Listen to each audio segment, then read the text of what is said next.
Всем добрый день! Добро пожаловать ко мне на кухню. Я получила запрос испечь хлеб или багет в духовке. Запрос выполняю. Багет будет немножко позже, а вот такой хлеб я испеку сегодня. Вот таких два небольших батона. Я не буду пользоваться никакой кухонной техникой. Выпекать буду в духовке, будут мои руки, продукты и духовка. И если вы будете следовать всем моим рекомендациям, у вас у всех получится такой же хлеб. Оставайтесь со мной и давайте печь вместе. Ингредиенты, которые я использую. Мука общего назначения, пшеничная, обязательно просеянная. Вода комнатной температуры или чуть теплая. Дрожжи мокрые. Мед можно заменить на сахар, растительное масло, у меня оливковое, соль. Для начала смешиваю мед с дрожжами. Разминаю хорошо. Также можно использовать и сухие дрожжи, тогда придется их непосредственно добавлять в муку в количестве в 3 раза меньше заявленных. Далее добавляю из общего количества воды немного в эту болтушку, для того, чтобы все лучше смешалось, и выливаю обратно в воду. Еще раз размешиваю для однородности. Процентов 70 муки добавляю, пересыпаю в емкость, в которую буду замешивать тесто. Делаю лунку и добавляю всю жидкость.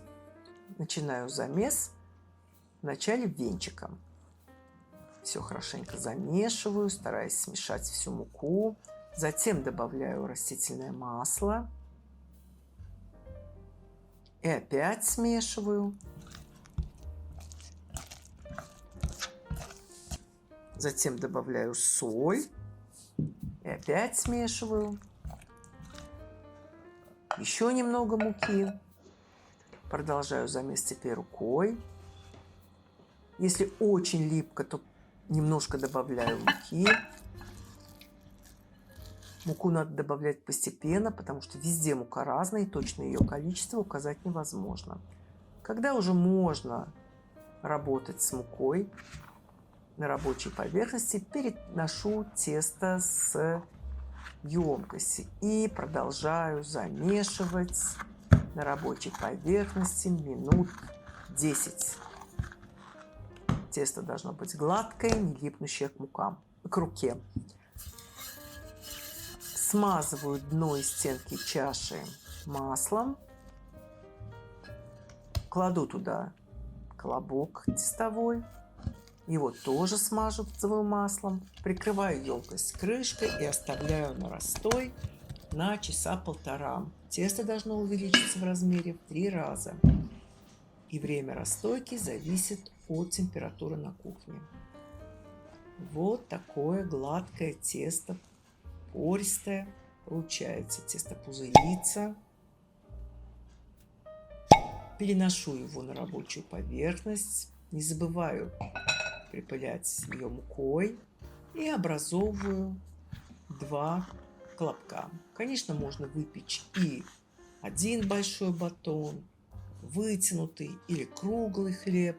Все зависит от вашего предпочтения. Формую 2 колобка, прикрываю их полотенцем и оставляю на отдых на минут 10. По истечении этого времени начинаю формовку первого батончика из первого колобка. Вначале разминаю по поверхности руками. Вот такой образовываю прямоугольник и начинаю скатывать его в рулетик. После каждого витка скрепляю тесто. Вот так все закрепляю, скрепляю все бока, краешки и формую батончик. Переношу его на противень швом вниз. Противень застелен пергаментной бумагой. Точно так же формую второй батон.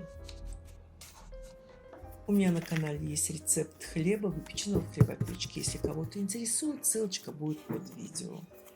И также все ингредиенты и пропорции рецепта будут, как всегда, тоже под видео. Укладываю эту заготовку рядом с первой. Прикрываю все кухонным полотенцем. На расстойку оставляю примерно на минут 30. И опять-таки все зависит от температуры на кухне. За это время разогреваю духовку до 200 градусов. Тесто все расстоялось. Заготовки должны увеличиться примерно в 2 раза в размере. Смазываю молоком. Можно смазать и водой. Делаю надрезы при помощи лезвия. Также можно воспользоваться просто острым ножом. Также можно вот сейчас сверху припылить мукой. Ну и оставляю вот так. Духовка разогрета. Ставлю на дно кипящую воду в емкости. Нагрев у меня вверх-вниз. И на средний уровень устанавливаю противень. У меня это второй уровень снизу при 4 имеющихся. Пеку хлеб полчаса, но вы ориентируйтесь по своей духовке. Первые 15 минут выпекала при 200 градусах, потом температуру понизила до 180, убрала емкость с жидкостью и выпекала уже без нее. Полчаса. Вы ориентируйтесь по своим духовкам. Полностью остудила хлеб на решетке. И вот теперь начинаю нарезать. Давайте посмотрим, что же получилось внутри. Как видно, хлеб практически не крошится, с очень тонкой корочкой и вот с таким кружевным мякишем.